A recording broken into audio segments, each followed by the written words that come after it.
Evaluación inicial de la psique en urgencia.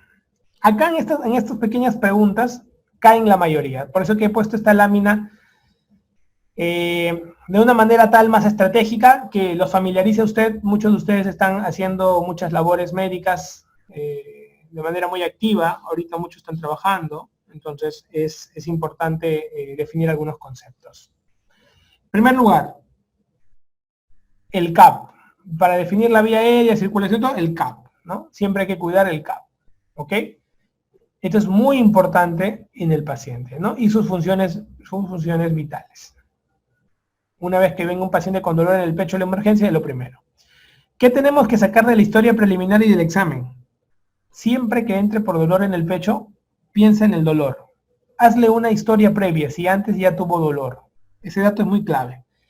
Investiga sobre factores de riesgo cardiovascular, las TES, que te digo, y también mira si tiene alguna cosa que contraindique el uso de fibrinolíticos. Aquí es el momento clave, que siempre le digo a los muchachos, oye, pregunta en estos momentos si eso contraindica los fibrinolíticos, pues pregúntalo, por favor.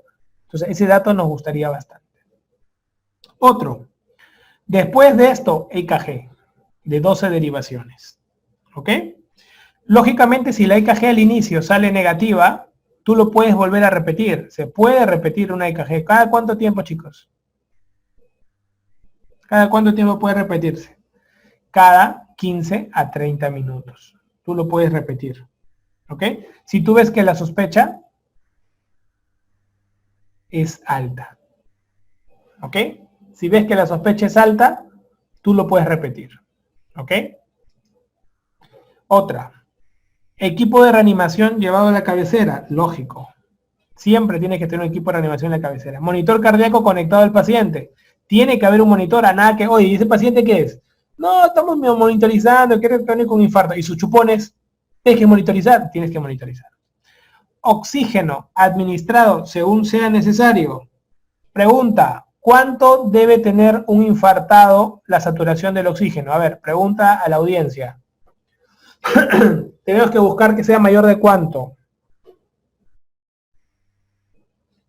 Láncense. Ahí veo mayor de 92. 92. Mándenlo para todos. Me mandan a mí en privado todos. 90. Ahí he visto un mejor número. 90. Muy bien. 92. Entre 92 y 90. Esa pregunta la voy a lanzar en una de las preguntas de examen. ¿Ya? Muy bien. Ya miren. El paciente tiene que tener más de 90. ¿Ya? Antes, a partir del año 2017 ya se cambió todo esto, pues, ¿no?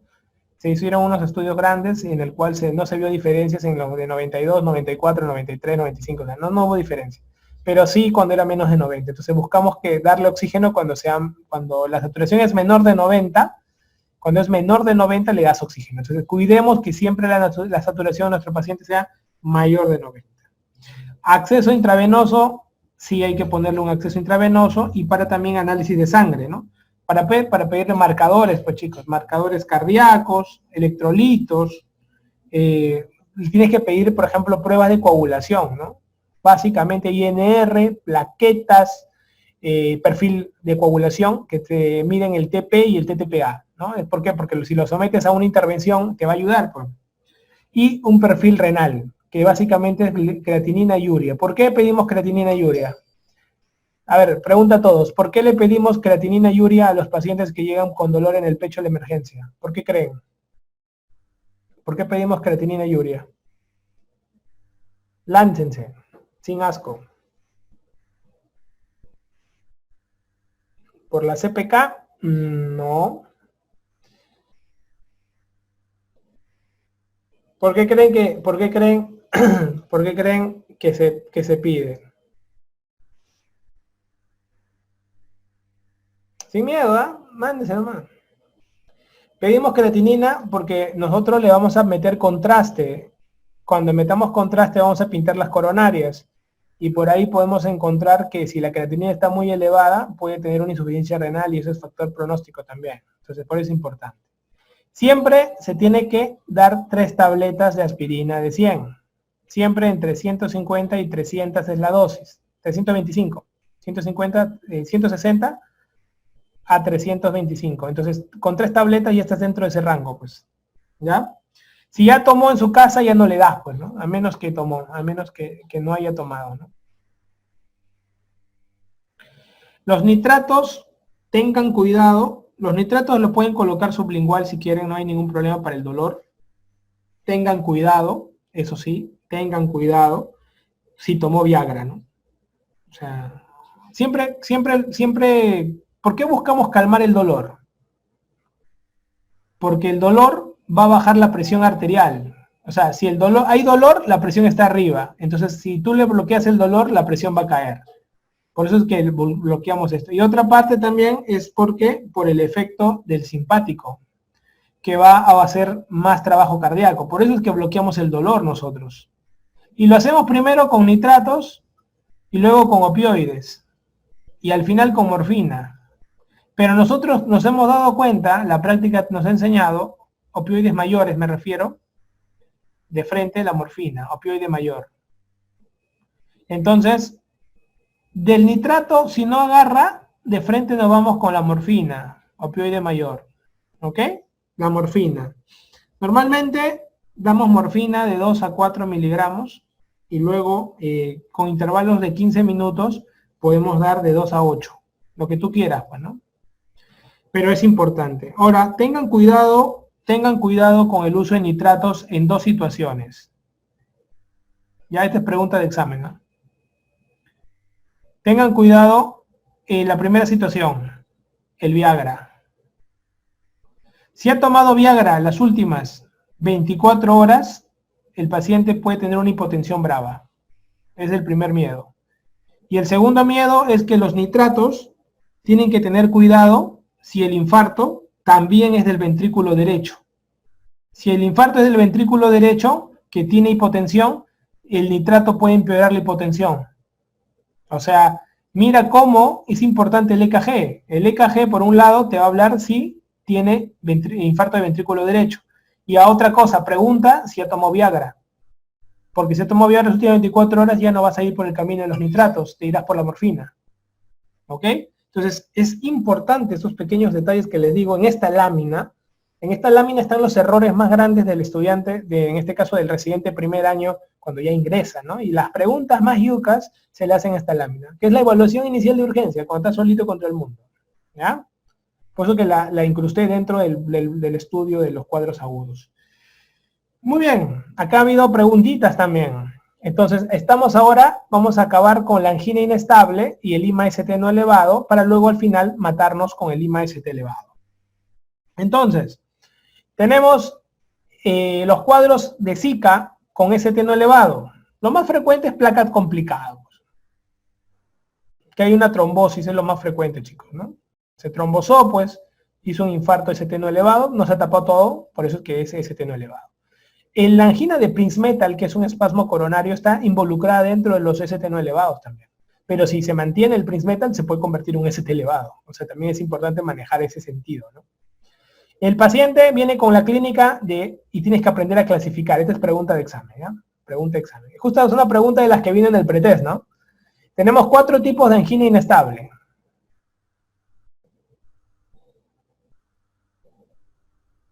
Tenemos la angina de reposo, aquella angina que el pata está sentado viendo su tele y de un momento a otro le duele el pecho. Tenemos la angina de reciente inicio, aquel persona que en menos tiempo, hace poco en realidad, ya ha comenzado a tener los cuadros anginosos sin ningún porqué. Tenemos la angina acelerada, aquel paciente anginoso que va cada vez más aumentando la duración y las circunstancias de la angina. Y tenemos la angina postinfarto, algunos no la consideran, algunos no la consideran, pero las clasificaciones nuevas las están poniendo a poner. Generalmente es la angina que queda después de un infarto. Entonces 4, para que te acuerdes, si hay 4 te ponen una quinta y te dicen cuál no es. O sea, tienes que acordarte de esto. La clínica es el ST, que está el ST infradesnivelado o una inversión de la onda T que también se puede presentar. Tenemos marcadores cardíacos generalmente normales, ¿sí? Y si aumentan, si es normal, generalmente es una angina inestable. Y si aumentan, será un infarto ST no elevado. ¿Cómo es el tema entonces de esto para poder un poquito, para que ustedes entiendan cómo se manejan estos cuadros? El paciente viene a la emergencia con dolor en el pecho, le tomas el EKG y no encuentras elevación del ST. Esa es la situación.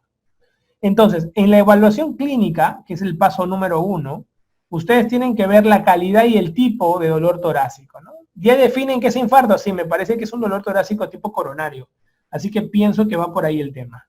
Perfecto. ¿Cómo es el contexto clínico del paciente? No le dolió, estaba en reposo, entonces apunta a un ST no elevado, o sea, puede ser un angina inestable también, ¿no?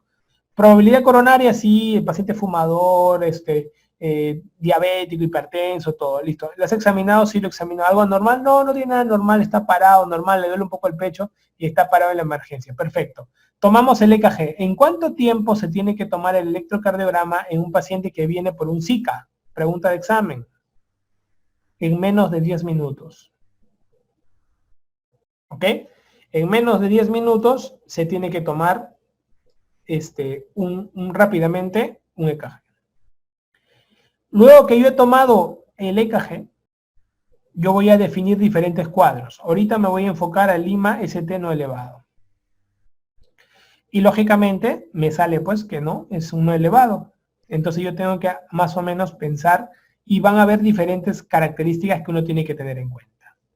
Vamos a ver la presentación clínica, la presentación del EKG, generalmente es un ST no elevado, su historia del pasado, ya te haces toda la historia clínica, ¿no? Toda la historia clínica. La isquemia, acá van a tener ustedes la escala de Grace y la escala de TIMI.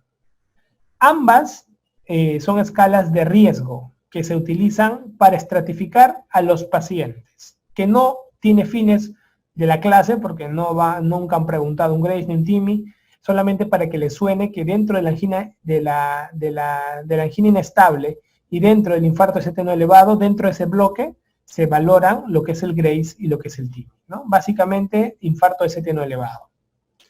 Para ver el riesgo de sangrado, se utiliza la escala de Crusade, ¿ok? Solamente para que les suene, porque son términos que podrían venir en una pregunta de examen y ustedes dicen, nunca escuchó Crusade, nunca escuchó Grace, TIMI, ¿no? Solamente por eso.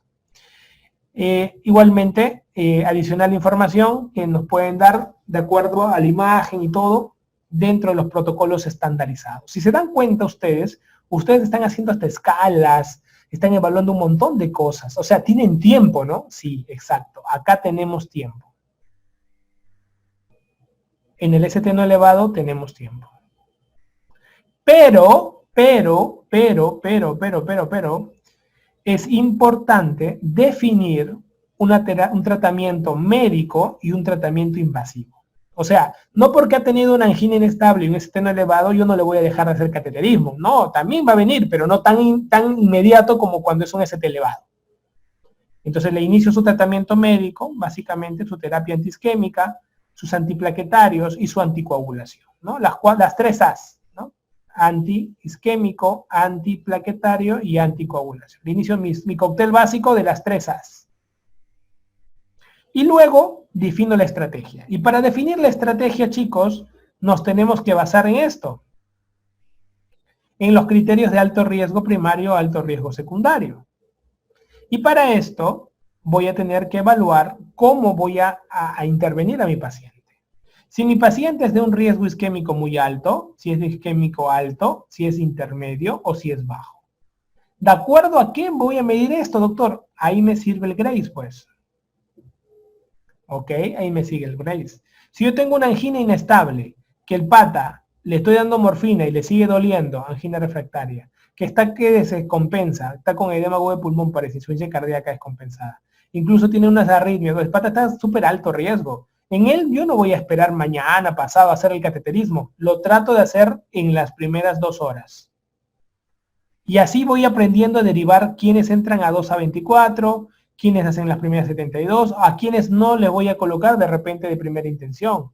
O sea, qué importante, y acá lo mandaré de repente a una prueba de esfuerzo al 5.º día, o un ecoestrés, pero qué importante es que ustedes sepan que una angina inestable o una IMA ST no elevado, de acuerdo a los niveles de estratificación de riesgo, que sepan ustedes que existe esto, uno va a definir su cateterismo. No es que lo van a tirar a todos los que son ST no elevados, después, no.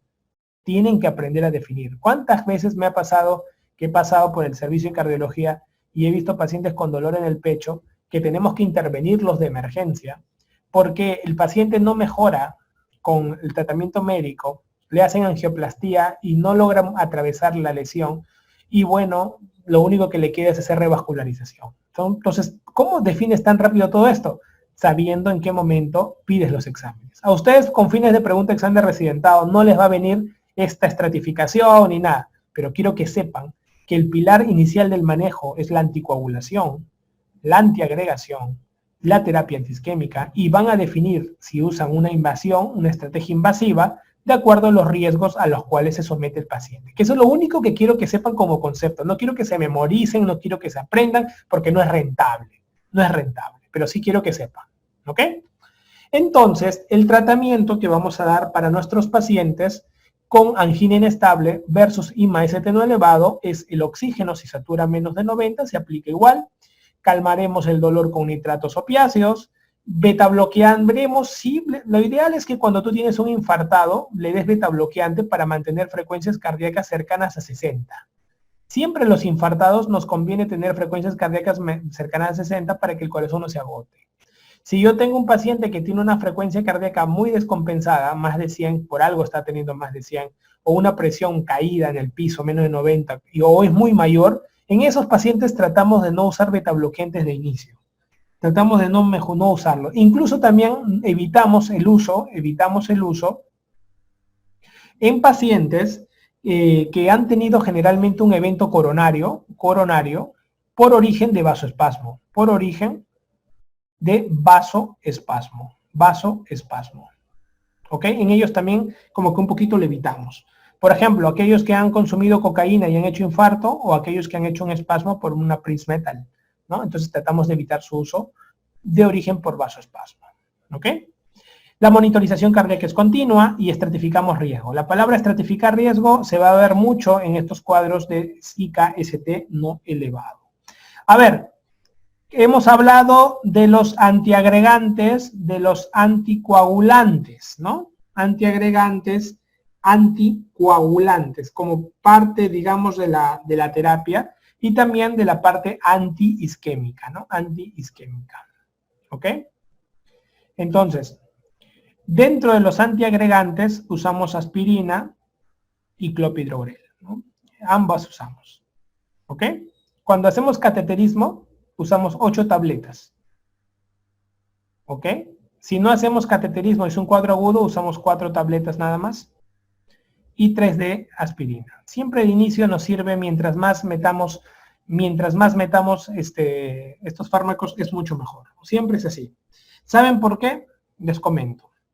La aspirina, pregunta para todos ustedes que estoy hablando cada rato aspirina. La aspirina, chicos, ¿a quién inhibe? Al COX-1. ¿Y por qué inhibe al COX-1 de las plaquetas? Porque de esta manera va a reducir la producción de tromboxano A2. Y al reducir la producción de tromboxano A2, pues va a reducir la agregación plaquetaria. Perfecto. Ahora una pregunta para todos. ¿Por qué usamos clopidogrel? ¿Cómo va a ser el trabajo del clopidogrel? El clopidogrel en realidad es un profármaco. Quiere decir que necesita ser activo, necesita que lo activemos, ¿ok? Necesita que lo activemos. Al ser un profármaco, requiere que el hígado lo active. Y esto, al activarlo, ¿qué ocurre? Solamente 15% del clopidogrel sirve. 85% se pierde. Esto que sirve tiene que pasar a activación. ¿Esto qué hace? Va a bloquear al famoso P2Y12. ¿Ok? ¿Y esto qué hace? Inhibir el ADP. Entonces, es la manera como va a trabajar. Entonces, yo voy a necesitar, para que ese 15 no sea poco, cuando yo haga cateterismo le voy a meter más. 8, para que no haya forma de que se bloquee nada ni se trombose nada. 8 tabletazos. Y 3 tabletazos siempre de aspirina. ¿Ok? Si voy a hacer cateterismo, 8. Si no hago cateterismo, 4. Punto, se acabó. Y ese es mi mundo de la antiagregación. Mi mundo de la anticoagulación. Heparina y enoxaparina. Hay algunos que manejan la heparina, la enoxa también va muy bien, pero hay un tema. La enoxaparina, cuando se usa la primera vez, se usa en bolo endovenoso, a dosis de 0.5 por kilo. Pregunta para todos. Un infartado, ¿cuánto tiempo se anticoagula? Un infartado, independiente, si es IMST elevado o ST no elevado. ¿Cuánto tiempo se anticoagula un infartado? Vamos a ver. Ya, no. Se anticoagula una semana. La anticoagulación de 6 meses va para trombosis venosas. Para el tema de infartos, solo una semana. Ya, después solo se queda con sus antiagregantes, nada más. Por eso que querían preguntarles para ver que nunca se olviden de ese dato. Entonces, antiagregantes, anticoagulantes y sus antiisquémicos, ¿no? Sus antiisquémicos clásicos, beta bloqueantes, ¿no? Su beta block, tranquilazo.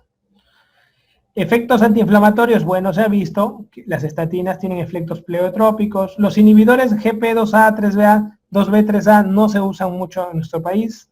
La bivalirudina también como un efecto anticoagulante se utiliza, pero en realidad no lo usamos porque no tenemos en nuestro país el acceso. Entonces, no te van a preguntar. Lo que no se use, no te van a preguntar. Pero sí se van a preguntar las cosas puntuales que, digamos, están en el día a día, ¿no? No te olvides que este es un inhibidor directo de la trombina también. ¿Ok? Muy bien. Entonces, con eso, tú matas el mundo de la angina inestable y los IMA-ST no elevados. La angina de Prince Metal, te he dedicado una lámina porque vino una pregunta. En realidad vinieron dos, pero una pregunta dirigida a residentado y otra pregunta en otro examen. Es un dolor anginoso brusco en reposo y generalmente nocturno, ¿no? Es una pregunta clásica, todo el mundo lo va a sacar. Hay una reacción vagal mayor de lo normal, por eso es que se va a presentar ahí. Estos pacientes, generalmente, le tomas el EKG y van a ver ST elevados, ¿no? Pueden tener ST elevados, ST no elevados, pero esto llama la atención, pues, es joven. Y tú dices, ¿qué? Le haces el cateterismo y la arteria está limpiecita. No pasa nada. Estos pacientes, tienes que darle, sobre todo, antagonistas de calcio. Se favorecen de esto. ¿Ok? Y esto está contraindicado, como en todos los vasoespasmos, los beta bloqueantes. Pregunta de examen. Esta es la pregunta que te van a hacer, pues. La angina de Prince Metal está contraindicado los beta bloqueantes. ¿Ok? Entonces, es un comportamiento como un ST no elevado que puede tener ST elevado. Por lo tanto, está siempre en el camino intermedio. Por eso que lo he puesto entre los ST no elevados y el mundo de los ST elevados. Y acá, un EKG. Siempre que te pongan preguntas de EKG en los exámenes, al menos en el ENAN ya comenzaron a venir desde el año pasado, siempre busca ST de frente. No te das paltas. De frente ST. O sea, no hay forma. Si ustedes observan, en 3, en 2 y ABF, vamos a ver una llamativa elevación del ST, ¿no? Observen. Entonces, 2, 3 ABF es cara inferior, ¿no es cierto? Entonces ahí vemos una cara inferior. Interesante. Pero aparte de eso, observa B1 y observa B2. ¿Qué te llama la atención? Que el ST más bien acá está infra. Esto se llama imagen en espejo y es típico de los posteriores. ¿Y sabes por qué sospecho? Rápidamente fui a B1 y B2. Porque siempre que tú veas 2, 3 ABF, siempre que tú veas 2, 3 ABF, que es inferior, tú tienes la obligación moral de pensar en posterior y también en ventrículo derecho. Siempre que tengas infarto inferior, tienes que hacer chupones en el lado derecho también para descartar infarto de ventrículo derecho. Ya está dentro del protocolo. Entonces sería un ínfero posterior, ¿no? Un ínfero posterior. Pero mira acá B5 y B6. Está elevado. ¿Y B5 y B6 qué es? Lateral. Lateral bajo, ¿no? Apical, lateral bajo. Entonces, ese es un infarto, un IMA, ínfero, póstero, lateral. ¿Qué arteria va por acá? Es muy fácil. Siempre que te pregunten ubicación de caras, vas a hacer así. Circunfleja, descendente anterior y descendente posterior. Si es una descendente posterior, generalmente es inferior, más menos posterior. O sea, puede ser uno o con los dos juntos. Si es descendente anterior, generalmente está metido la parte del antero septal metido ahí en el bloque. O anterior o septal. Después lo que tú quieras. Pero siempre tiene que ser uno de estos. Pero cuando tú tienes circunfleja, tú tienes metido la parte lateral, que es la que va a mandar, y puede ser, como esta va a la parte posterior, puede ser involucrada la inferior y la posterior. Entonces, ¿cuál es la arteria involucrada? Circunfleja. ¿Ok? Entonces, pepas de pepas de pepas. Este electrocardiograma tenías que haberlo leído de R1. O sea, de R1 tú vas a ver, pues, más de 20, 30 electros diarios. Lógicamente, tu visión va a ser mucho más fina. Y vas a poder saber con el electro cuál es la arteria involucrada, para que cuando lo metas al paciente a cateterismo, rápidamente llegas con el catéter y la guía a la arteria que tú quieres. Imagina que estés perdiendo el tiempo metiéndote la coronaria derecha cuando yo sé que la lesión es en circunfleja. Oye, entra al tronco, pero tú estás ahí peleándote para entrar a la coronaria derecha. Entonces estás quitándole tiempo al paciente. Por eso es el EKG importante. Esto nos permite entender el mundo del IMA-ST elevado. ¿Ok? IMA-ST elevado. Entonces, puntos claves. Pregunta de residentado. Este es el Fénix. El 20% de los pacientes con un síndrome coronario agudo, sin elevación del ST, no tiene lesiones epicárdicas. El 60% de los pacientes con un problema coronario crónico, que nosotros le decimos en el hospital ECOC, tienen más de lesiones de un vaso, o sea, tienen enfermedad multivaso. Y no te olvides que la arteria descendente anterior es la arteria más frecuente dañada tanto en el IMA-ST elevado como en el IMA-ST no elevado. Concepto importante que quiero que recuerdes. ¿Ok? ¿Cuánto porcentaje? 40% involucrada. O sea, es importantísima. Por eso que las preguntas que siempre les van a hacer a ustedes es en el mundo del anteroseptal, el anterior, el extenso, y si bien en la pregunta de cara inferior, que es 2-3 ABF, es la más pregunta de la historia de residentado, pues cuando tú veas imágenes, la imagen no va a ser de cara inferior, te he puesto, va a ser de algo de anteroseptal y todo ello. Detección de concepto de infarto, chicos, concepto de infarto. Es la detección de una elevación o caída de las enzimas, generalmente las troponina, ¿no? De frente troponina, de las troponinas, con al menos un valor elevado encima del percentil 99, junto con evidencia de isquemia miocárdica, ¿no? Puntos, aparte de la troponina, tiene que haber uno de estos 5, ¿no? Alteraciones por clínica, dolor, alteraciones por EKG, alteraciones por cambios de motilidad, eco, alteraciones por cambios angiográficos o alteraciones por necropsia. Eso es lo que ustedes tienen que manejar. Hay 5 tipos de infarto, han preguntado en residentado el tipo 2, ahí está el Fénix. El más frecuente, 80%, placa. Placa. Es el infarto por placa, ¿no? Se fractura la placa y pues ahí el infarto.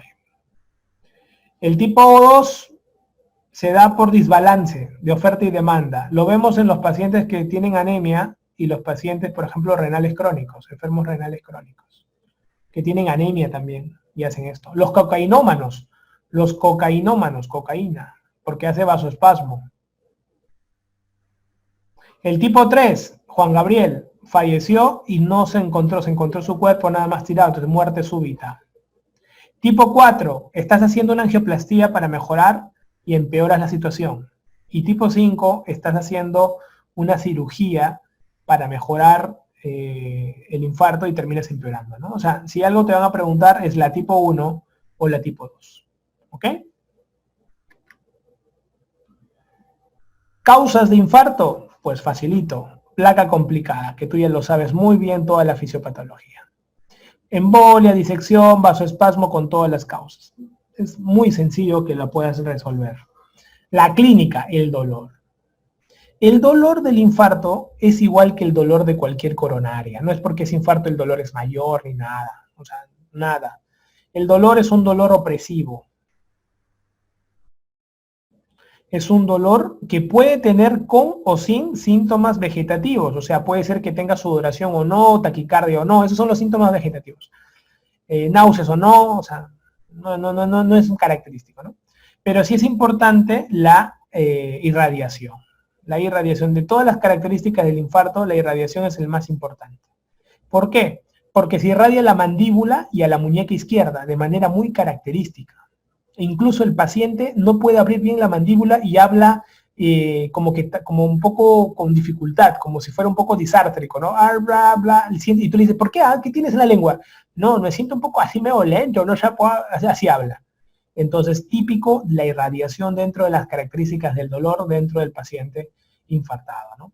Es más intenso y prolongado. Oigan, normalmente se dice que un paciente infartado, pues el tiempo de daño es tejido. O sea, no esperes, por ejemplo, tu tío tiene un dolor en el pecho y tú no vas a decir, tío, espérate un toque, ya te pasará, a ver, tómate el Linterna Sorbide. Hijito, pero yo estaba sentado viendo tele y me venía el dolor en el pecho. Tranquilo, tío, ya te va a pasar. Tómate el Sorbide. Oye, si el pata tiene un dolor sin esfuerzo, y si es un infarto y le estás colocando eso para pasarle, toma el Isorbide y le pasa un poco. Pasa 10 minutos, hijo, me sigue doliendo. Es un infarto, pues, porque no va a parar. El infarto es prolongado. Se mantiene y va necrosando. Cada minuto que pase necrosa más, y la fracción de eyección va a terminar cayendo y va a terminar el pata después de su infarto, va a tener con una fracción de eyección baja y con una insuficiencia cardíaca descompensada. Entonces, al rápido tienes que llevarlo para poderle abrir el vaso. ¿Ok? Se dice que es más frecuente en las primeras horas de la mañana porque hay una tendencia a la agregación plaquetaria y por eso es que muchos recomiendan tomar la aspirina en la noche, ¿no? Por ahí hay una tendencia, ¿no? 25% pueden ser silentes o atípicos, generalmente diabéticos o ancianos. Cuando decimos silentes, que no siente, y atípico porque puede ser un equivalente, ¿no? Generalmente atípico, como angina típica, es porque no tiene los 3 signos característicos, ¿no? Y equivalente porque puede ser disney o vegetativo. Cuando el paciente entra con el infarto, nosotros no usamos mucho esta clasificación de manera frecuente, pero para el motivo de examen sí. ¿Por qué? Porque es un estudio que predice mortalidad a los 30 días. Y tenemos 4 y han preguntado, pues, ¿no? Han preguntado, por ahorita el Fénix ahí metido. Miren, el tipo 4 es el que preguntan todos, que es el shock cardiogénico, ¿no? Causa más frecuente de shock cardiogénico es infarto. Causa más frecuente de shock cardiogénico es infarto. O sea, van a preguntarte, pues. Y el infarto, el shock cardiogénico tiene más mortalidad, pues, ¿no? A las 6 horas su mortalidad es 50% y a las 24 horas su mortalidad es 75%. O sea, si tú no haces nada a un paciente con shock cardiogénico, ya fue. Ya fue. Entonces, vemos acá que mientras más vas bajando, más mortalidad, ¿no? El 3 característico es de los famosos crépitos, ¿no? Hay crépitos, pero sobre todo edema agudo de pulmón, ¿no? Siempre le digo a los chicos, acuérdense de 3 letras, el 3. El crépitos, 2. Y el 1 no hay falla cardíaca, ¿ya? Pero esa es la forma, ¿ok? Esa es la forma para que se puedan recordar ustedes. Entonces el paciente entra con el diagnóstico de infarto y lo primero que voy a pedir yo son enzimas y EKG. De los dos, ¿cuál es primero? EKG y luego enzimas. Y ahí voy a ver, pues, si hay isquemia, si hay lesión o hay necrosis, que ya hemos hablado en la parte de EKG. La ubicación se asocia a pronóstico, en muchos estudios dice que sí. Las complicaciones mecánicas se van a dar más en alteraciones de la cara anterior y las complicaciones del ritmo se van a ver más en caras inferiores. Y eso te lo he enseñado yo. La coronaria derecha, ¿te acuerdas que te decía que era más de eléctrica? Ahí está, pues, la que va por atrás. Y la izquierda te decía que era más hemodinámica, ¿no? Más mecánica, lógicamente. ¿Ok? El EKG, han preguntado, tenemos una sensibilidad y una especificidad. ¿Cuál es mejor? Su especificidad es más alta. Y miren acá cómo es la forma. ¿Cómo es la forma de un ST elevado? Mira, una cosa es un IMA ST elevado y otra cosa es la pericarditis. El IMA ST elevado generalmente es así. Y la pericarditis generalmente es así. Entonces, esto es más convexo. En cambio, esto es más cóncavo. Esto es difuso. Agarra casi todas las caras. Todas las caras. ¿Excepto cuál? El Judas. A ver. En cambio, el infarto va a ir a las caras de acuerdo a las zonas que se ha afectado la arteria que esté involucrada. ¿Ok? Eso es importante. Para hablar de qué es positivo o negativo, basta un ascenso. En cualquier derivada, en todas, un ascenso mayor de un cuadradito, ya diremos que es positivo. En el caso de B2 y B3, no lo van a preguntar. Generalmente se tiene que tomar un corte mayor, cuando son hombres mayores de 40 años, generalmente. ¿Ok? Pero la mayoría de veces, con esto es suficiente. Este dato se aplica para todas las derivadas. ¿Ok? Ese es un dato puntual. Entonces, hay que recordar que cualquier paciente mayor de 30 años con dolor en el pecho hay que sospechar de infarto. Ojo, ya bajó a 30, hace años era 50.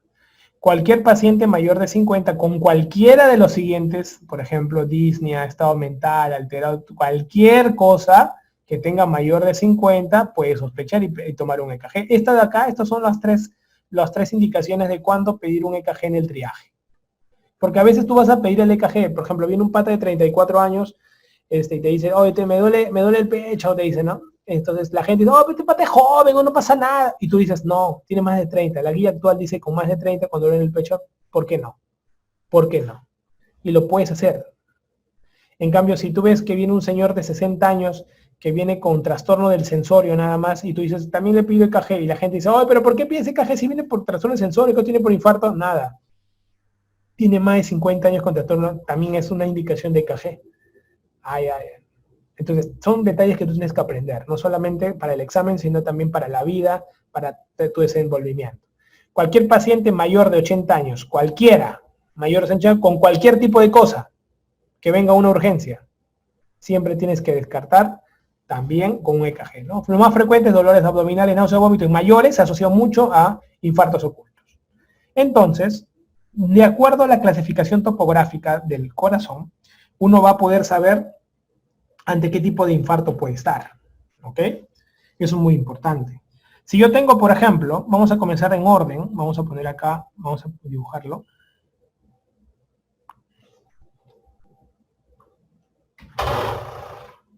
Ventrículo izquierdo. Si yo tengo acá, por ejemplo, B1, tengo B2, tengo B3, tengo B4, tengo B5, tengo B6. ¿Ok? Entonces, a nosotros nos van a preguntar así. A ver, estas son las precordiales. Y luego tenemos que hablar del corazón con tus derivadas.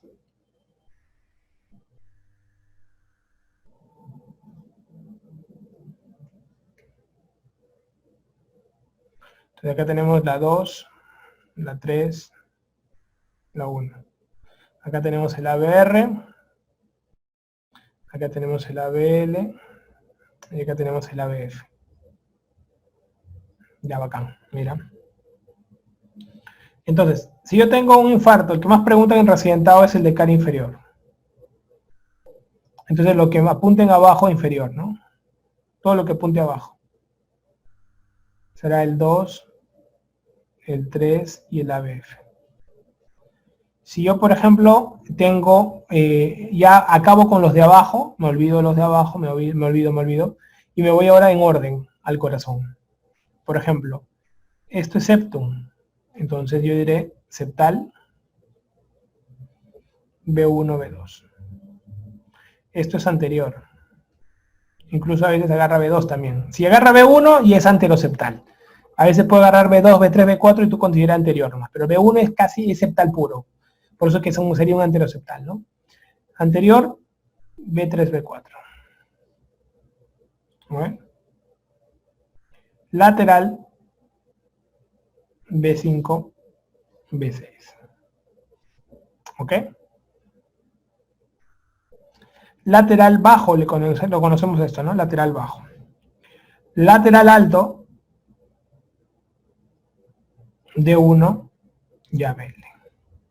¿Ok? D1 y ABL. Algunos le llaman el famoso extenso. Extenso. Y agarra desde la 1 hasta la 6, ¿no? Desde B1 hasta B6. ¿Ok? Doctor, ¿y el posterior? Ah, el posterior es bien mosca. ¿Por qué? Porque el posterior está atrás, como su nombre lo dice, posterior por algo está escondido. Y uno lo tiene que buscar en B1 y en B2, ¿no? En B1 y en B2. ¿Ok? B1 y B2 nos van a hablar del mundo del posterior, ¿no? Entonces, tú dices, B1 y B2, ¿cómo debería estar? Debería estar elevado, ¿no? No, pues está en espejo. Entonces el ST es bajo. Para confirmar, tú le tienes que hacer derivadas posteriores. Desde B, acá agarras tú, por ejemplo, B7, B8, B9. Y ahí va a salir elevado. ¿Ok? Cuando es del derecho, ventrículo derecho, acá tienes que irte a la derecha, ¿no? B1 y B2 te vas a B3R, B4R, B5R. Entonces B3R tienen que ponerte para, siempre que una pregunta te van a apuntas a derecha, te van a poner B3R, B4R. Doctor, ¿y B1R y B2R? No, pues es el B1 y B2 de la clásica, así que no hay cambios. De frente a la derecha comienzas con B3R, B4R. Y esto lo haces siempre que tengas un inferior, no te olvides. Cada vez que te pregunten un inferior, siempre tienes que tener involucrado un posterior probable o un ventrículo derecho. Son detallitos que quiero que ustedes me lo aprendan porque es importante. Ahora, hay un truquito más dentro de las preguntas. ¿Qué pasa si el ABR, está elevado? El ST está elevado ahí y en todos los demás está disminuido. Esto es muy peligroso. Generalmente si el ABR está elevado en 1 y en más de 8 caras está disminuido, acá estamos sospechando de que hay una lesión de tronco coronario izquierdo. Tengan cuidado con esto, chicos. Lesión de tronco coronario izquierdo. Tengan cuidado con eso, porque es una lesión altamente mortal. Lesiones de tronco coronario se asocian a lesiones de muerte súbita. Entonces tenemos que tomar en cuenta ese capítulo, ese aspecto, para poder definir a nuestros pacientes. ¿Ya? Entonces, hay que aprender a conocer todo esto, porque esto nos preguntan. ¿Ya? Caras del corazón nos preguntan, se repite constantemente. Debe ser dentro de su bloque de cardio, debe ser un capítulo especial para ustedes. ¿Ok? Dentro de su cuaderno de resúmenes tienen que tener estas pepas ahí bien claras. Muy bien. A ver, vemos esta imagen para quedarnos hasta ahí. Oye, con ustedes pasa el tiempo y no se siente. ¿eh? La verdad que ni he sentido el tiempo que he estado acá con ustedes. La verdad que son muy interactivos. Miren, la ubicación de la cara, ¿ok? De acuerdo a la cara afectada. A ver, en primer vamos a comenzar, a ver, vamos a buscar uno, a ver, uno que ustedes ya hayan reconocido. Miremos el último. En el último, a mí me llama la atención algo. En el último a mí me llama la atención que yo estoy encontrando que básicamente ondas Q, mira, ondas Q y ondas T invertida. Ondas Q y ondas T invertida. Ondas Q y ondas T invertidas. ¿Se han dado cuenta? En 2,3 ABF, siempre. ¿eh? 2,3 ABF. Interesante. Una onda Q y una onda T invertida, ¿a qué te hace sospechar? Que el infarto ya es evolucionado, ¿no es cierto? Un infarto de cara inferior, ¿no? Un infarto de cara inferior. Ahora mira acá arriba, B1 y B2. Hay dos características bien marcadas cuando veas un cara inferior. Uno es el ST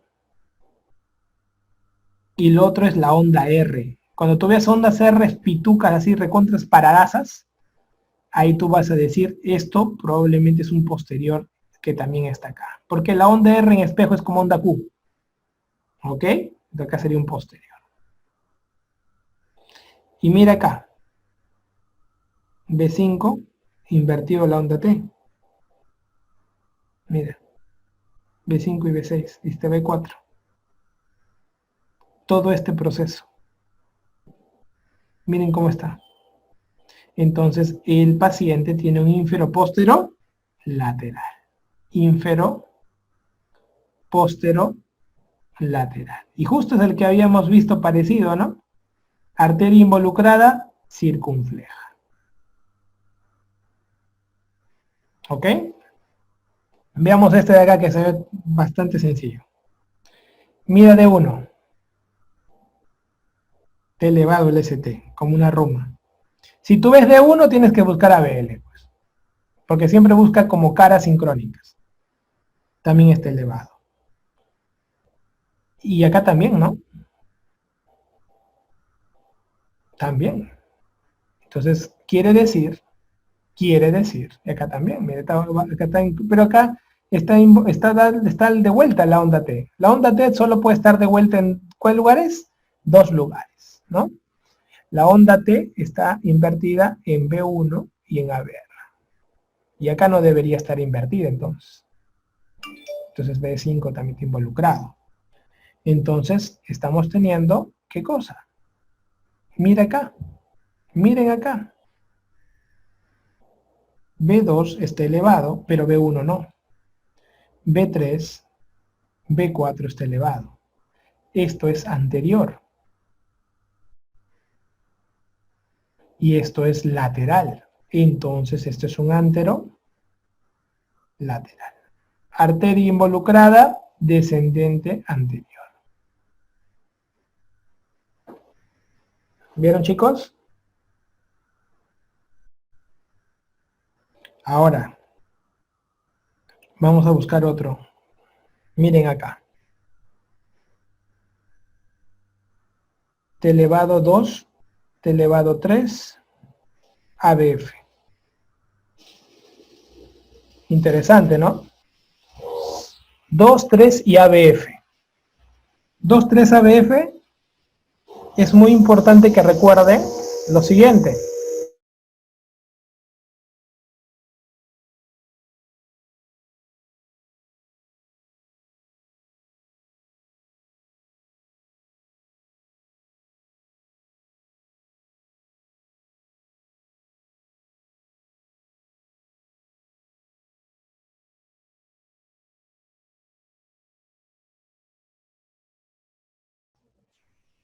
Entonces, es muy importante que recuerden lo siguiente. Cuando ustedes vean elevado esto, y tú ves que en una pregunta te ponen esto, que son las de derecha, B4R, B5R, es porque te están diciendo que la cara inferior ha involucrado probablemente el ventrículo derecho. Entonces, este es está involucrando el inferior más el ventrículo derecho. ¿Qué arteria estará involucrada?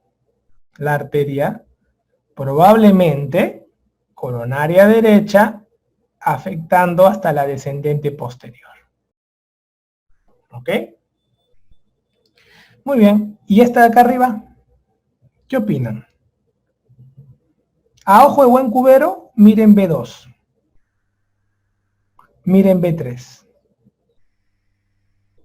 Hasta B4, muchachos. B1 no tanto. Pero B2, B3, B4. Esta es una cara anterior. Una cara anterior. Arteria involucrada, descendente anterior. Y este de acá, observen, este es un truco. Acá yo veo que hay una onda T invertida. Acá está invertida. Acá está invertida. Pero veo que el segmento ST está elevado. Y te comento algo. El paciente ha tenido un infarto hace 6 semanas. ¿Qué? ¿Y por qué sigue elevado, doctor? ¿Y está invertida la onda T? Porque esto, cuando vean infartos que han pasado tiempo, probablemente es un aneurisma ventricular. ¿De qué pared? De la pared, si está en toda la cara, de 2, de 3, anterior. ¿Ok? Son detalles que quiero que ustedes puedan reconocer. ¿Y este de acá abajo lo reconocen? Esto se lo dejé a propósito. Este último. ¿Saben por qué se lo dejé a propósito? Porque miren, siempre que vean R's, vayan de frente a las inferiores. Algo ocultan. Este gráfico es el mismo que está acá arriba. Tienen que ser muy observadores. Ese es el otro consejo final que les dejo para leer EKG. La observación. ¿Ok? Entonces será un inferior, que es el que más pregunta, más un ventrículo derecho probable. Muy bien, chicos. Entonces nos quedamos en esta parte de la clase, de la parte de EKG, y vamos a pasar a la siguiente clase a acabar lo que falte. Esperemos que termine en ese horario.